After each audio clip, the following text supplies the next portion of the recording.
Hello, everybody, and welcome back to yet another edition of the Pattison Report.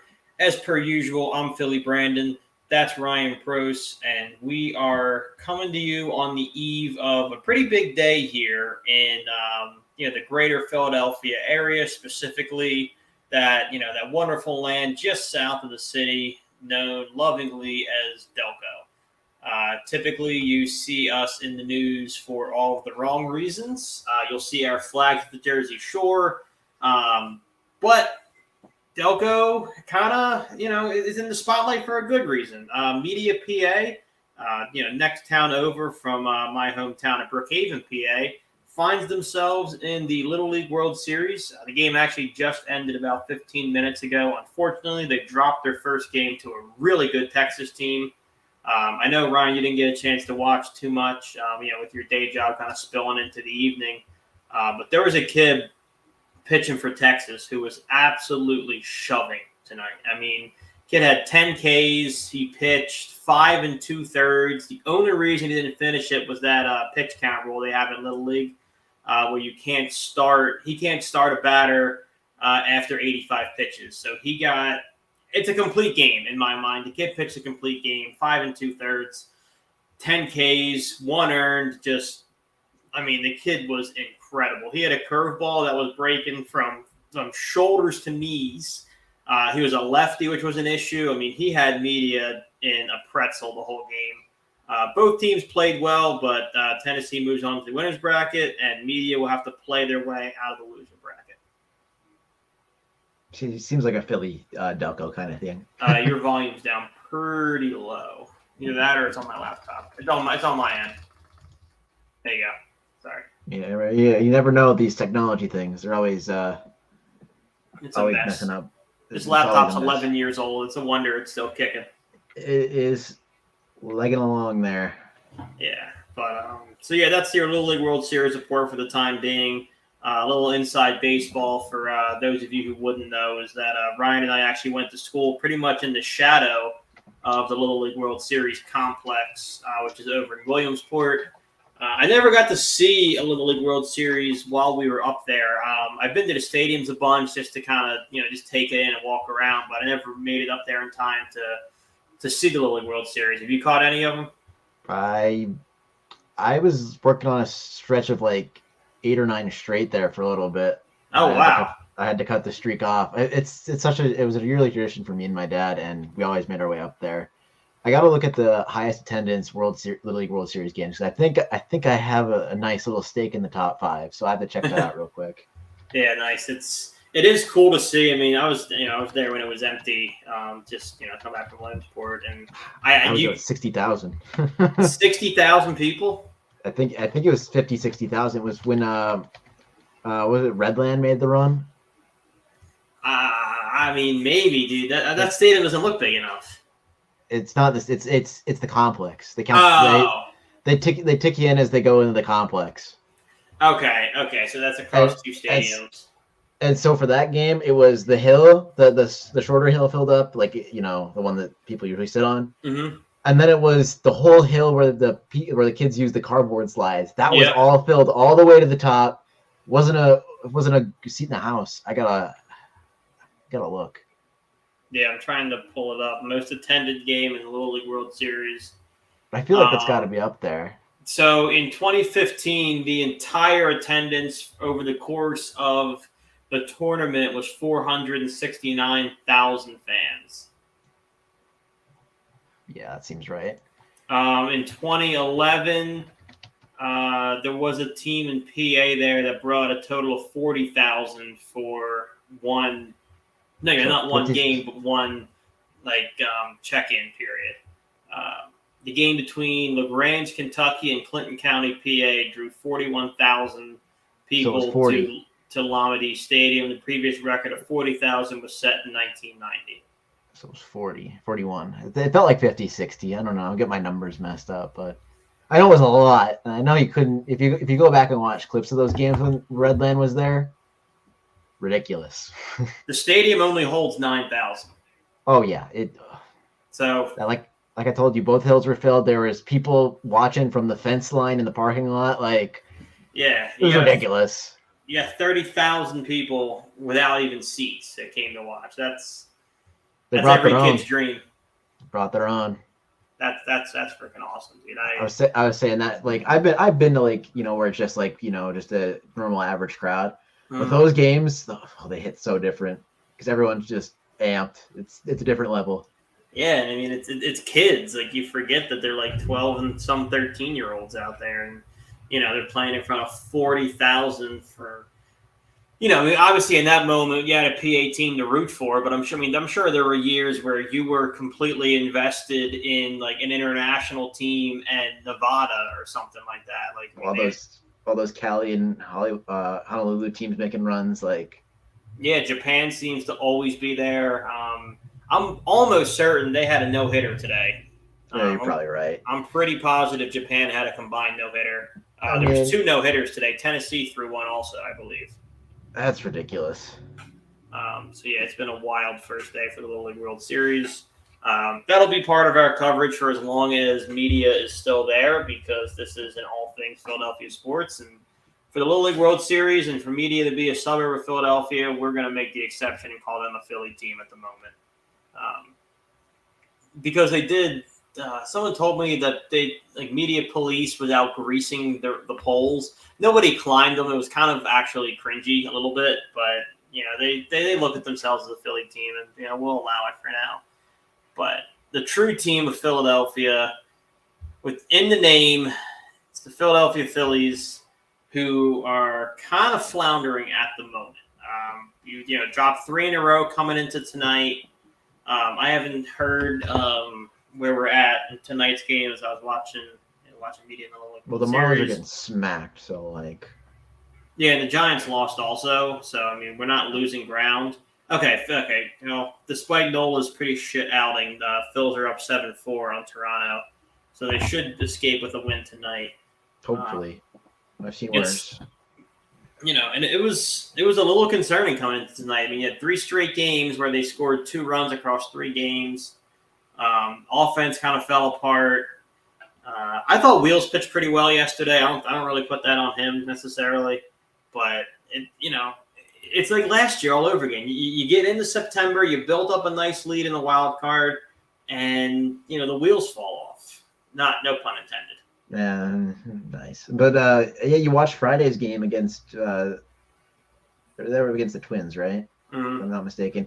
They won 13-2. Like, but after that, I'm like, we're in the driver's seat, and then we would go and lose 3 straight games. Like, it's just one of those. It's a Philly thing. Yeah, I mean, to lose 3 straight's one thing. For the bats to go completely cold is another. And then tonight was just another example of Nola's not Nola from last year.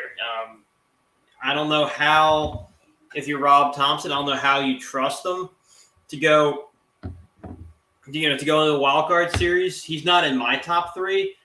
Tim Kelly, who's a phenomenal Phillies insider. He's been on the show a couple of times. We'll try and get him back if we can. But he had a great tweet saying that, look, everything in Rob Thompson's history, remind you, for everybody who wants to forget, he was a Joe Girardi guy. I mean, that was his mentor. So he's going to ride with these guys too long. Nola's going to start a wild card game. And I just don't – I think it's kind of foolish to expect him to be a different pitcher than he's been this entire season. He wouldn't be part of my top 3. I don't know about you, but he's outside of mine. You got to trust him, I think. I feel like I'm subscribing to the Joe Girardi method right now. Like, sure, Lorenzen, had that no-hitter. Sure, Walker has been great for most of the year. And, like, Zach Wheeler at this point, but I don't know. For me, it's Lorenzen. Taijuan Walker's been great all year, but he has a tendency, and we've seen it a little bit. His last 3 starts, he's gotten off to really rough first innings and then settled in. And his MO, even with the Mets, was great first half, kind of stumbles down the stretch. But, I mean, Lorenzen, I'm not even talking about the no-hitter. I mean, his first game with us, he goes 8, follows that up with a no-hitter. He's a guy who's been desperate for a start. He's just, he's not perfect. Don't get me wrong, but we know what Aaron Nola is this year. I mean, the subject matter is just so strong. He's a guy who's gonna kill you. He's gonna give up the long ball, and one of the things that you want from your aces in the playoffs is to eat innings. I mean, Wheeler is going to give you 6 in the playoffs, maybe 7 if he's really cooking. As much as I love Ranger Suarez, that's never been his deal. He's going to give you maybe 5, and that's what you're going to get out of Ranger. We don't have the bullpen to go 5 out of Nola and 5 out of Ranger back-to-back nights. You need somebody who can go deeper. Mm-hmm. Unless we move Lorenz into the bullpen, and he could chalk up one of their starts. Oh, and just piggyback him off of Nola? Yeah, or Ranger. I know that was a rumor. I don't know where we're at with that right now, but they kind of talked about that a little bit, where they might move him in the bullpen. They're going to figure out where to put him, but I'm sure in the wild card that makes a lot of sense because you only have 3 games, so 2 starters aren't going to get a start anyway. And Lorenzen did come out of the pen before, so if they're going to choose to go that route, I get it with him. I just think you went out and got this guy to solidify your starting lineup. At the time, we thought the hole was number 5. I've been very impressed with Chris Sanchez this season. I think he's solidified the 5 spot really well. More realistically, the hole is Aaron Nola. I mean, if you look up and down that 5-person rotation, the guy I trust the least is Nola. So, yeah, which is wild. It's terrible. It's all those things. But I mean, if you brought in Lorenzen to fill a hole, it doesn't have to be the number 5 starter. You brought him to fill in where you had a weakness, and right now the weakness is Nola. Look, we'll know all we need to know about this Phillies postseason when they go in and they name their game 1 starter. Honestly, we'll know all we need to know. Well, you got to figure game 1. That's a good point because who do you go to? Good point, isn't it? Yeah, he might go. I mean, in my head, it was always Wheels to me, but then there's another school of thought where, what if you steal 1 and then you turn the ball over to Wheeler in 2 to get this thing done quickly? We'll see. I almost subscribe to that logic because I think for me now, I mean, I just said it out loud and it's kind of clicking. I would want my ace pitching game 2 for the wild card no matter what. Because let's say you steal game 1, then you can bring Wheeler in and shut it down in 2. Let's say you lose 1. All of a sudden, game 2 is still a must-win. The other direction, you still want Wheeler on the mound. Yeah, it makes sense. I mean, you could go Nola Lorenzen game 1 and then Wheeler game 2 and just hope to be fine, honestly. I think it's what they're going to do is they're going to give Nola the ball game 1 and just hope he rises to the occasion. What I would do is go Suarez Wheeler. I mean, we've seen Ranger do it. Ranger's a big game pitcher. He was huge last year in the playoffs. They had him close. They had him start. They had him middle. I mean, he's everything we've needed. And then you deal with game 3 should you get there. Game 3, maybe you go to Taiwan. Maybe then you go Nola Lorenzen, I don't care, but you got to get to game 3 to even have to worry about that. And I don't trust Nola to deliver me there. I would trust Wheeler and Ranger way, way, way more. Mm-hmm. It's one of those things. Like, obviously, Aaron Nola is like, it's just tough. He's such a superior talent, and I know a lot of pitchers are having ERA problems this year with the rules and everything, but Nola just feels like he's getting smacked around every start at this rate. He is. It's the home run ball primarily because if you look at his WHIP, which is everybody listening to the podcast knows what a WHIP is, but basically it's a sense of how many runners he's allowing on base, in his starts. And his WHIP's not bad. It's in the low ones. I think it's 113, if off the top of my head. It's the long ball that kills him. He's not giving up a lot of hits, but he set his own record for home runs. I want to say he's top 5 in the MLB in home runs allowed as a starter. I have to check myself on that, but I mean, it's the long ball that's killing him. So let's just hypothetically say we're the top seed and we play the Giants. It's 1-3, right? We get at home. Yeah. No. We the wild card's all home. Oh, wild cards at home. Oh, okay. Because I forgot last year we about had to play. We had to win 2 in Yeah, two in St. Louis. St. Louis. Yeah, okay, yeah. I was misinterpreting it. I was going off of the logic of thought, like I would rather Nola pitch at San Francisco than. Yeah, yeah. Don't give him a That's where my head hitter-friendly was going with park. that because it's such a pitcher's park, and that ball flies out in the bank, and like there's no way we could pitch him at the bank. But Yeah, I alas, mean, that's kind of the toss-up is that you want to. I mean, obviously, if, anybody who follows the Phillies know you want that team at the bank because the crowd is a factor. But you make a good point. I mean, if you have a pitcher who's prone to the long ball, you'd almost be okay with an away game here or there, so you can keep Nola out of Citizens Bank Park.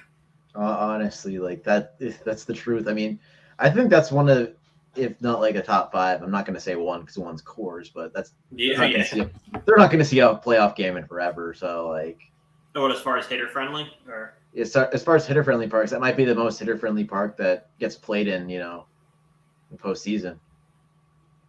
yeah, this year for sure. I mean, Yankee Stadium still has a short porch.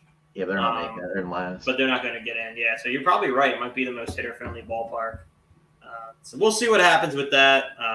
He's still going to have a couple more starts. It wouldn't take much to change my mind. If Nola's last 3 starts go well, I'm in. I'm on board. Like I get the logic where you've trusted this guy for so long. I think he's the longest tenured Philly on the roster at the moment, with Rhys Hoskins being hurt, of course. So I get it, but I got to see at least some positive trajectory before I buy in on Nola starting the playoffs. I'm still so hurt about that whole Reese thing. Our lineup would be so nasty right now if he was back. I miss Reese desperately, and I miss his bat because you're right. That lineup would be a problem. On the flip side, it has allowed us to discover Johan Rojas. True. Which we wouldn't have been able to do otherwise because we would have had to use an outside and we would have had to use an outfield spot on somebody else. So the fact that we can take Bryce out of the outfield, put him at first, lets us discover that we have a defensive stud in center field. I love Brandon Marsh. I think either one of those guys can do everyday center field and you're going to be just fine. But Rojas is incredible. I'd almost rather see Marsh move to left, Schwarber to the DH spot. And it's going to be tricky. You almost need Harper at first to make that lineup work out the way you want. You do. Yeah, I don't want to put Schwarber in one of the. We've seen it too much. We can't put him out there. Like he just dropped one the other day. Mm-hmm. But I mean, Harper didn't sign up to be a first baseman either, so I don't know where that. I'm getting ahead of myself here. Harper's the first baseman for the season. Reese maybe makes it back if we see the World Series, which would be awesome. How sick would that be?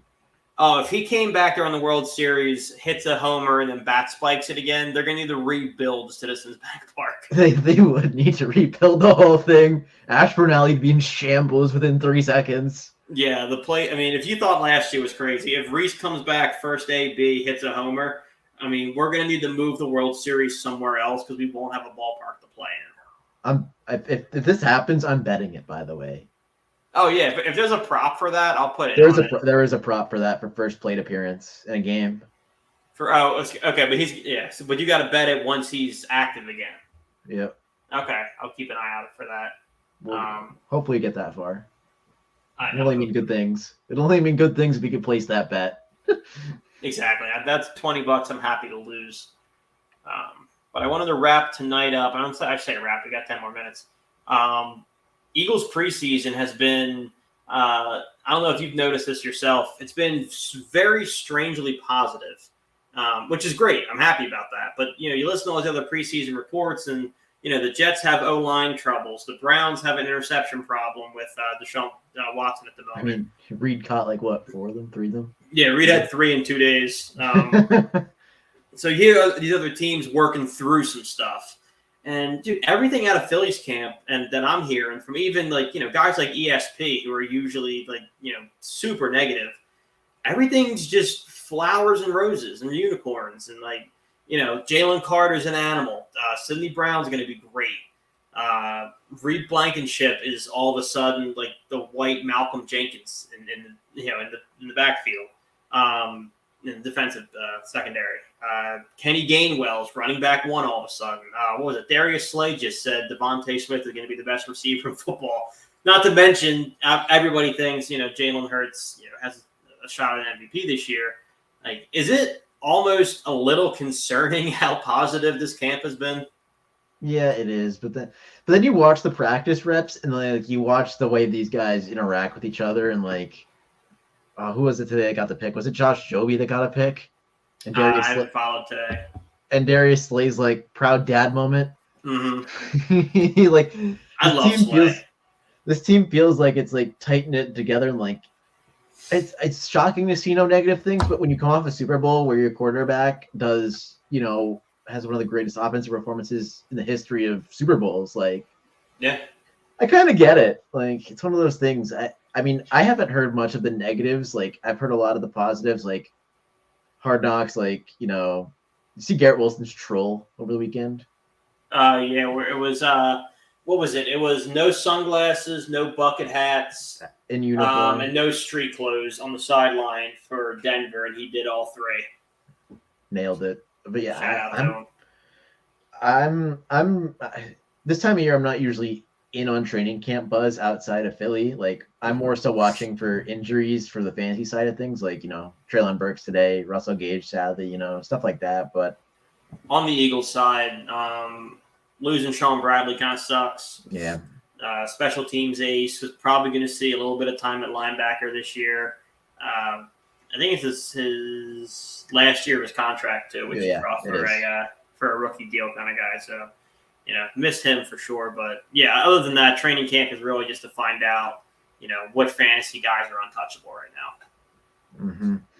But I do want to go back to Jalen Carter. Like, have you seen the camp reports from the joint practices? Dude, he's got guys like, Fletcher Cox is saying, he's so powerful, he's so quick. I haven't seen anything like it.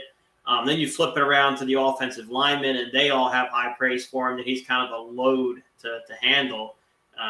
Everybody saw the rep against Baltimore and bowled over a guy first snap. Like, this kid's going to be really freaking good. But, like, and it's not like it's like team and like coach speak this time of the year. No. Every bit of that was on his Georgia college tape. Every bit of that. So he's like you're getting the guy he was in college. So it's not like it's not like it's one of those things, No, I'm with you. And you forget about Jordan Davis, who we were all equally excited about last year, who I think is still going to pop off this year. I saw a quote today where they were saying that by week 6, Javon Hargrave is going to be an afterthought. I think that's partially true. This team's going to miss Javon Hargrave. He was a difference maker last year, but I think we're fine without him. Honestly. We're going to be just fine. But I think until both guys get their legs under them in regular season play, you're going to notice it a little bit more early on. I think that's why they brought Fletch back, just to kind of mentor those two, and early in the season. I was listening to a draft podcast today on my way home from work, and they were gassing up Milton Williams as well, and they say it's there on tape. I have to watch more Milton Williams tape, I guess, but he's had flashes. We have depth there still too. Yeah, he definitely has flashes, but we have so much depth on that line. I don't think we're gonna miss Javon Hargrave that much. No, he was a guy who you heard about all offseason, where it's finally his time. Much in the same way Javon Hargrave kind of took a couple of years to set his feet and get a featured role. Milton Williams will have a feature role, but when you look at that D line. And who was talking about? I think it was Brandon Graham who they were talking about, where you can sub the whole line out and put the second string D line in, and it's still going to be an issue. Like, I would say our starting D line and our backup D line are both top 10 football. I'm trying to think of who's on our backup D line. Who are we putting there? Well, depending on how the two tackles go, Fletch could be spelling them. There's a lot to determine. I mean, Jordan Davis looks, drastically different than he did last season. He looks, thinner now, more fit. Like he looks scary. He looked scary on the Georgia tape rookie season, and now he just looks like a freak of nature. So okay, I got the if you want to hear it, I got the. As of today, the first and second string defense pulled up. And, this is assuming they're going to run their 4-3. It's a 4-3. Yeah, so Jordan Davis would spell Jalen Carter, Milton Williams for Fletcher Cox, Derek Barnett for Sweat, who we haven't even talked about, Zach Cunningham for Moreau, Miles Jack would come in for N'Kobe Dean, and Nolan Smith would come in for Reddick. Like, top 10. Oh yeah. All those guys start everywhere else. Even in the secondary. Maybe not the linebackers. I'm talking middle linebackers. I'm saying Nolan Smith and. I would say Nolan Smith and Cunningham would see reps most other places. Yeah, Zach Cunningham's kind of been up and down on the past couple of years, but Nolan Smith definitely, and like Miles Jack probably. Miles Jack I thought he was almost going into electrical and plumbing, so I don't know. He was. And then even the defensive backs, Avonte Mack's going to play his typical spot at the nickel, but he's technically Bradbury's second string. You got Zach McPherson behind him. I never want that to happen. I don't like Avonte Mack. He should not be on the outside. I agree. There's no bigger fear than when he goes outside. He should not be outside. He's great in the nickel. I love him in nickel coverage. I think that's why he's carved out a career here in Philly. But you're right. When he goes outside, bad things happen. We get a little dicey, in my opinion, in the safety department. Terrell Edmonds and Reed Blankenship are your top two safeties. I love Reed Blankenship. I think he's going to be really good. But you have two largely pretty unproven safeties to where, Sidney Brown's looking over Blankenship's shoulder. And let's say things don't work out with Terrell Edmonds, let's say we have to look elsewhere. Your relief is Kayvon Wallace, who has failed to carve out a role for himself in the last 3 seasons. So if there's anywhere to worry on that defense, it's the safety duo. We need to get Budda Baker to stop paying for his meals. Yeah, I agree. You remember that? You know what I'm saying? Yeah, well, the Cardinals were the only team in the NFL who had a pay to eat cafeteria. So bad. I don't know how you get free agents that way.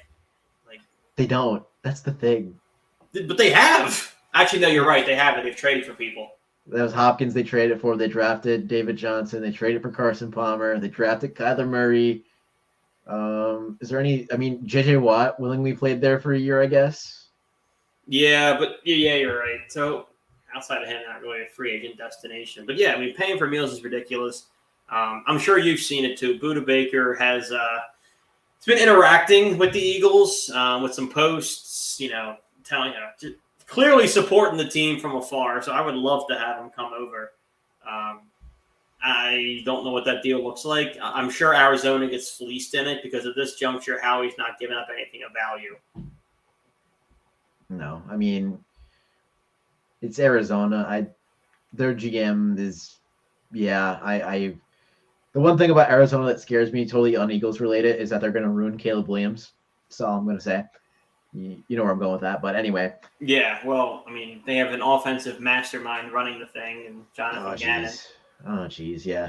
Besides the point, but anyway, I'd be happy to give up a third or a second for Budda Baker at this point. Like it's kind of hefty, but the impact that he'd provide on this defense. Yeah, knowing Howie, there's no way Howie gives up a second. No way. I say he gives up a third, lets him walk as a comp free agent, and gets the pick back in 2 years. Yeah, and that's a classic Howie move. It is. He's a master at two things: the compensatory pick and the signing bonus / salary cap workarounds. Mm-hmm. I'm surprised he hasn't made a deal yet for safety. Maybe they're liking what they're seeing, or maybe Budda Baker. They Arizona's. Sorry, go ahead. Maybe Arizona is just trying to get a little too much. Yeah, I don't know. They feel comfortable with Blankenship from everything I've heard. Like I said, Terrell Edmonds is really the question mark in my opinion. Look, I have a lot of close friends who are Steelers fans. They like him? I do not remember them saying a good word about Terrell Edmonds. You remember them saying a bad word about Terrell Edmonds? Many times. Oh, okay. I was going to say, forgotten is one thing. I can live with forgotten. Not forgotten. He was a liability in coverage. And I think I mentioned a couple of podcasts ago, if he's down in the box, sort of like a Malcolm Jenkins kind of deal. Like, cool, let's roll with it, kind of thing, because he'll excel there. But yeah, that as a deep safety, I'm scared. yeah, and I mean, I don't know. I think there's got to be a move to be made because your safety depth can't be hinged on Reed Blankenship, who played half a season, looked good, but played half a season, a rookie, Kayvon Wallace, and Terrell Edmonds. That's not a Super Bowl safety core at all. But I think, did I mention Antoine Winfield Jr.? I think he's on the last year of his deal. I think I might have mentioned him one time. that wasn't today, but you might have done it before. Okay, he has another year left, but that feels like a Howie kind of deal too. I mean, the Buccaneers aren't going to compete for a while. Feels like after Grab an losing expiring Brady. contract on the cheap. Yes, sort of like that. I mean, there's just so many moves he can make at safety right now. There's I think guys. He'll he's just find them. waiting. Yeah, He's waiting.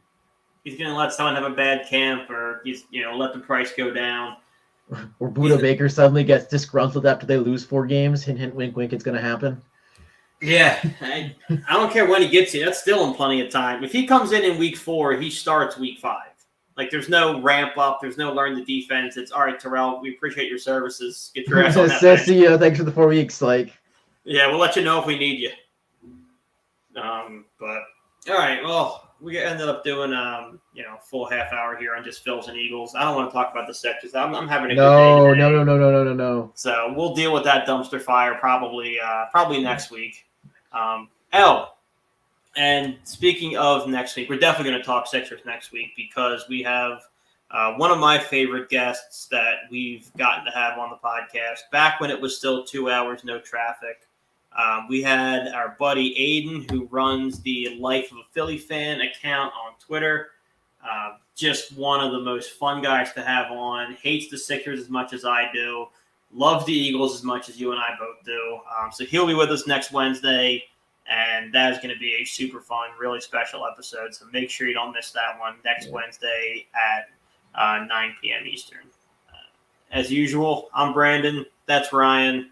This has been the Patterson Report. See you next Wednesday. See you.